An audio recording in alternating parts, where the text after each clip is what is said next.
జిల్లా కేంద్రం మార్పు, మంత్రి మండిపల్లి రాంప్రసాద్ రెడ్డి పర్యటనలు, కలెక్టర్ సమీక్షలు మొదలైన సమాచారంతో ఈ నెల అన్నమయ్య జిల్లా సమాచార లేఖను ఇప్పుడు విందాం. జిల్లాల పునర్విభజనలో భాగంగా అన్నమయ్య జిల్లాకు మదనపల్లెను జిల్లా కేంద్రం చేశారు. 3 రెవెన్యూ డివిజన్లు, 25 మండలాలతో నూతన అన్నమయ్య జిల్లా ఏర్పడింది. మదనపల్లెను జిల్లా కేంద్రం చేయడం పట్ల ఆ ప్రాంత ప్రజలు హర్షం వ్యక్తం చేశారు. 100 సంవత్సరాలుగా ఎంతో చరిత్ర ఉన్న మదనపల్లెను జిల్లా కేంద్రంగా చేయడం వల్ల ఈ ప్రాంతం మరింత అభివృద్ధి చెందుతుందని పలువురు ఆశాభావం వ్యక్తం చేశారు. రాయచోటి పట్టణంలో ఆధునిక క్రీడా మైదానం నిర్మాణానికి చర్యలు వేగవంతం చేయాలని రాష్ట్ర రవాణా, యువజన, క్రీడా శాఖ మంత్రి మండిపల్లి రాంప్రసాద్ రెడ్డి అధికారులను ఆదేశించారు. 7.5 కోట్ల వ్యయంతో 3 ఎకరాల విస్తీర్ణంలో మల్టీ స్పోర్ట్స్, రిక్రియేషన్, రికవరీ క్రీడా సముదాయం నిర్మాణానికి ప్రణాళికలు సిద్ధమయ్యాయన్నారు. డిపిఆర్ ఆధారంగా తక్కువ కాల వ్యవధిలోనే దీనిని పూర్తి చేయడం కోసం అధికారులు సన్నద్ధమవ్వాలన్నారు. దీని ద్వారా ఇండోర్, అవుట్డోర్ క్రీడా వసతులు రాయచోటి ప్రజలకు అందుబాటులోకి వస్తాయన్నారు. నూతన సంవత్సరం సందర్భంగా జిల్లాలోని హార్స్లీ హిల్స్ పర్యాటకులతో కలకలలాడింది. ఒక్కరోజే 20,000 మంది పర్యాటకులు హార్స్లీ హిల్స్ను సందర్శించారు. సముద్ర మట్టానికి 4,312 అడుగుల ఎత్తులో వెలిసిన కొండలపై ఉండే చల్లని వాతావరణాన్ని ఆస్వాదించడానికి పర్యాటకులు పెద్ద సంఖ్యలో ఇక్కడికి వస్తూ ఉంటారు. వీటిని దృష్టిలో పెట్టుకొని ప్రభుత్వం అక్కడ అనేక అభివృద్ధి కార్యక్రమాలను చేపట్టింది. భవిష్యత్తులో అన్నమయ్య జిల్లా పర్యాటక రంగంలో హార్స్లీ హిల్స్ ప్రముఖ పాత్ర పోషిస్తుందని పర్యాటక ప్రేమికులు అభిప్రాయపడుతున్నారు.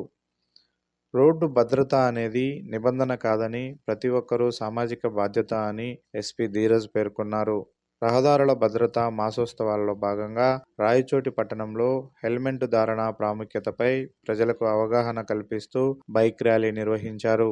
ప్రతి ఒక్కరూ హెల్మెట్ ధరించడం వల్ల 80% వరకు ప్రమాదాల సమయంలో ప్రాణహాని నుంచి బయటపడవచ్చని ఎస్పీ అన్నారు. ఇంటి పన్ను వసూళ్లపై పంచాయతీ కార్యదర్శులు ప్రత్యేక చొరవ చూపాలని జిల్లా పంచాయతీ అధికారి రాధమ్మ ఆదేశించారు.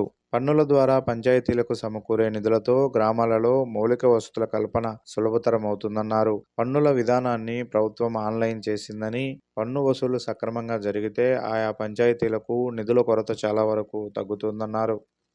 క్షేత్రస్థాయిలో నెలకొన్న సమస్యల సత్వర పరిష్కారం కోసం తాము కరెంటోళ్ల జనబాటా కార్యక్రమం చేపట్టినట్లు AP SPDCL CMD Shivashankar Loteti తెలిపారు. ఈ కార్యక్రమంలో భాగంగా ఆయన పీలేరు మండలం గూడరేవుపల్లె పంచాయతీ, రామానాయక్ తండా, పుట్టావాన్లపల్లె గ్రామాల్లో పర్యటించారు. ఆ గ్రామాల్లో ఇంటింటికి తిరిగి విద్యుత్ సమస్యల గురించి అడిగి తెలుసుకున్నారు.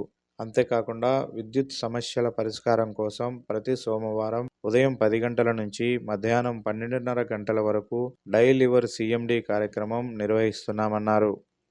రహదారుల పనులు త్వరగా పూర్తి చేయాలని కలెక్టర్ నిశాంత్ కుమార్ అధికారులను ఆదేశించారు.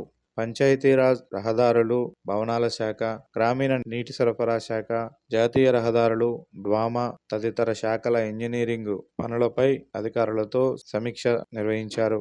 ఈ సందర్భంగా కలెక్టర్ మాట్లాడుతూ రహదారుల పనులను వేగవంతం చేయాలని, గ్రామీణ రహదారులను మండల, డివిజన్ స్థాయి రహదారులకు కలిపే విధంగా పనులు చేపట్టాలని సూచించారు. జిల్లాలో జరుగుతున్న Jal Jeevan mission, water grid తదితర ప్రాజెక్టులను సకాలంలో పూర్తి చేయాలన్నారు. జల్ జీవన్ మిషన్ కార్యక్రమంలో 3,079 పనులకు గాను 2,615 పనులు పూర్తి చేశామని, మిగిలిన పనులను వేగవంతం చేయాలని సూచించారు. రాయచోటి నుంచి వేంపల్లి వరకు నిర్మిస్తున్న జాతీయ రహదారి 440 పనులను వేగవంతంగా పూర్తి చేయాలన్నారు. పీలేరులో నూతనంగా ఏర్పాటు కాబోతున్న రెవెన్యూ డివిజనల్ అధికారి కార్యాలయ ఏర్పాటు కోసం అనువైన భవనాలను కలెక్టర్ నిశాంత్ కుమార్ స్థానిక ఎమ్మెల్యే నల్లారి కిషోర్ కుమార్ రెడ్డితో కలిసి పరిశీలించారు. ఆయా భవనాల స్థితిగతులు, విస్తీర్ణము, విద్యుత్తు, దారి సదుపాయము వంటి అంశాలను అడిగి తెలుసుకున్నారు. వచ్చే నెల సమాచార లేఖలో మళ్ళీ కలుసుకుందాం. వ్యాఖ్యానం సుదర్శన్ రెడ్డి, పీటీసీ, అన్నమయ్య జిల్లా.